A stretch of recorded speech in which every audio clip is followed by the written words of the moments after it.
Hi, I'm Colombian Brew Joe, and yeah, this is a project that I've been wanting to make for a while. And practically without giving away too much, I'm nitpicking. One of my favorite movies of all time is Zootopia. In fact, I've watched this movie probably close to 100 times, maybe even more than that. And as the saying goes, the more you watch a movie, the more that you notice. Well, it didn't take very many watches to see this, but it did take a lot of watches for me to finally want to do something about this. Um, so this is uh my video essay about Zootopia and how everything is always conveniently hidden.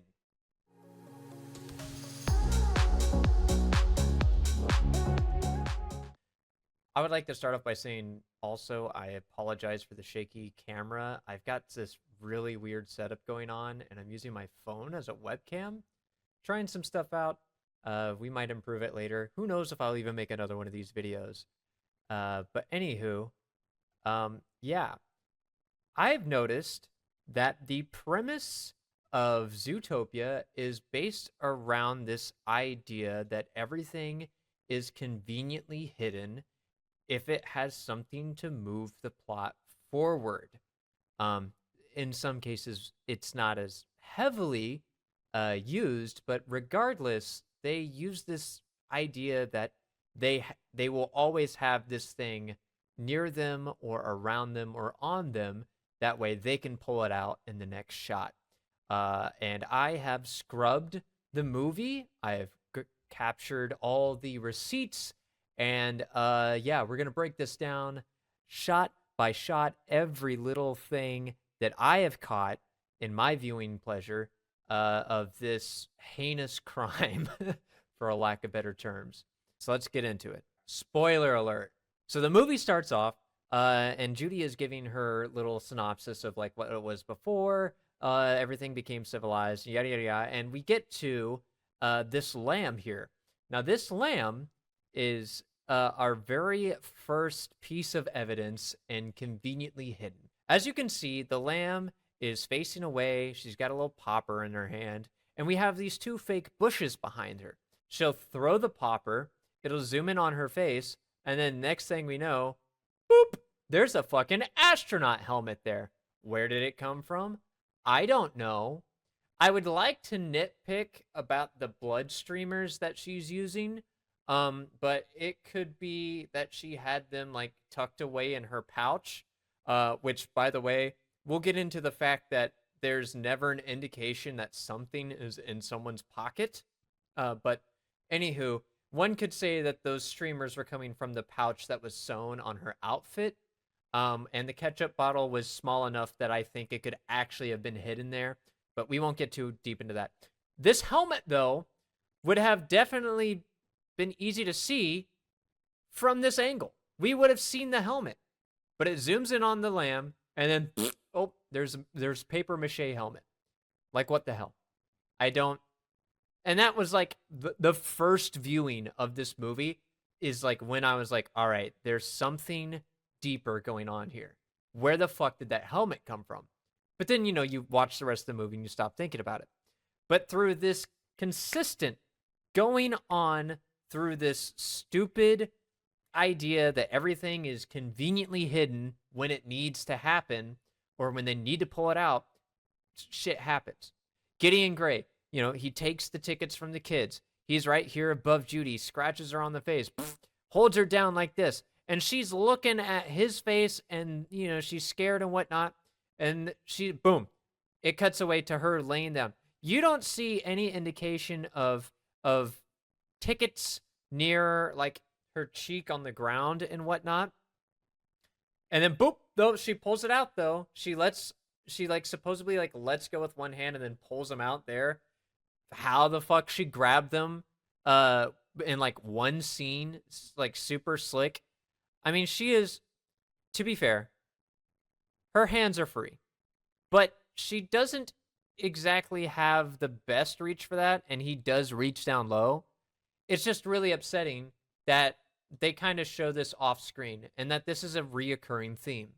This one's not as important, but it is something that they utilized once again after the ice cream parlor incident. Judy's there talking to Nick and the Finnick, and she's like, "Oh, look at you! You want a sticker? Here we go. I've pulled a sticker out of the magic pocket dimension that is always existing ever so slightly behind my back." And then even the Finnick's like, "Where the fuck did this sticker come from?" Right? Like, I don't know. I don't know. But it's a reoccurring theme. I don't know how they keep doing it. They just keep pulling shit from nothing. Or when something needs to happen, it happens just off camera. They just didn't catch it off camera. And yeah, I know, it's a fucking children's movie. However, I've seen the movie like 100 times. This is kind of like one of the favorite things that I love watching. And you know what? You can pick apart things that you love. All right, moving on. This rat right here, this rat, that rat right there, this rat right here is me. This fucking guy dragging his face on the concrete, this is me every time that my brain decides to notice these flaws in the movie. All right? Our next bit of evidence is when Judy and Nick go to the Naturalist Club to find their first clues for the missing otter, Mr. Otterton. This right here is our first piece of evidence for she's just pulling things from fucking nowhere. If we look at Judy, there's like no indication of like a notepad behind her, a pocket for a pen. If you haven't yet noticed, her suit is a body-fitting one piece. It's all sewn together like a spandex material. The only stuff that's added to this suit is her utility belt, her vest, and her gloves. Maybe the wristwatch. But the things that we can see here are like the handcuffs, walkie-talkie, and the pepper spray.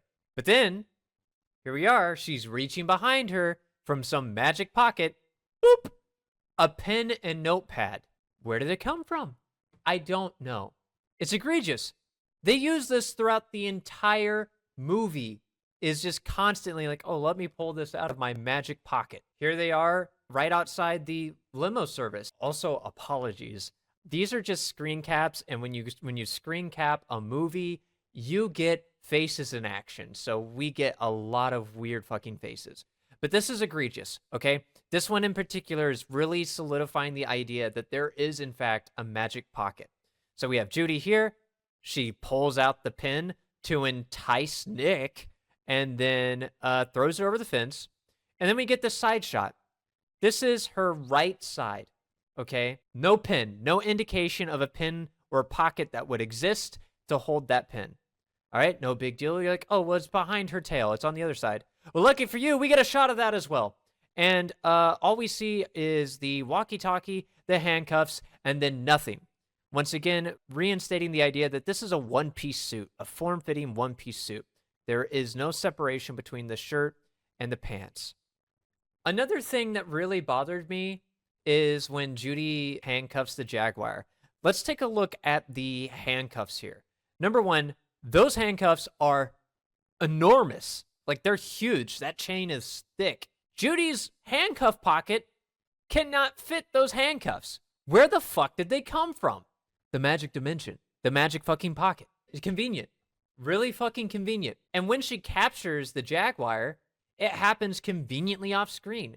It shows her hanging off the balcony, and then Nick is like getting ready to get his face mauled off, and then the Jaguar stops. We look back, cut to this scene, and boom, handcuffed to a light pole. Where the fuck she got the handcuffs? No idea. This one is obviously sad. This is Nick's memory of kind of the way that he is. And look, we've got this group of children here. No big deal. This is the scene where they pull out a muzzle and put it on Nick. There is no indication that these kids have anything on them. There's nothing in the scenery where like it could be like potentially sticking out of like behind a flag or anything. We get the shot behind them. We get to see the wall, showing once again that there's nothing on these kids. And there's no indication that they have anything in their pockets as well. But then, boop, lights go out, and then they put the muzzle on Nick. I don't get it. This is not exactly a piece of evidence for the conveniently hidden argument. However, this is just a slight nitpick here. If the Timberwolf can smell Nick in this scene, how come the tiger here, a predator who constantly tracks their prey via a scent, they don't smell the jaguar here? Like, they don't even attempt to scent the jaguar. Like, we have animals here. Like, prey scent and predator scent is something that's going on. This is a small nitpick, but if you're gonna have, like, a Timberwolf fucking smell, like, have the like, a tiger who is also, like, known for their sense of smell do this as well. You know, like, they do scent markers and shit. Like, a tiger would be able to smell a different cat, unless the only animals in this universe that can use their nose fucking effectively are Timberwolves, which doesn't make any sense. Once again, small nitpick, who cares? Inside the research facility, and I didn't mention this before, but, like, Judy will always have her phone. They never show Judy pulling her phone out or Judy putting her phone away. Just kind of, she has her phone. And in this scene, she pulls out a plastic baggie. Now, this one isn't as bad, right? In all the other cases of, like, this conveniently hidden argument that I'm making here, because, like, a policeman would have plastic baggies on them potentially for evidence. They roll up real small, no big deal. But once again, when she reaches for it from behind her, where there's no pocket that exists, and then puts the phone in there and then stores it away, I guess, before they flush themselves down the drain.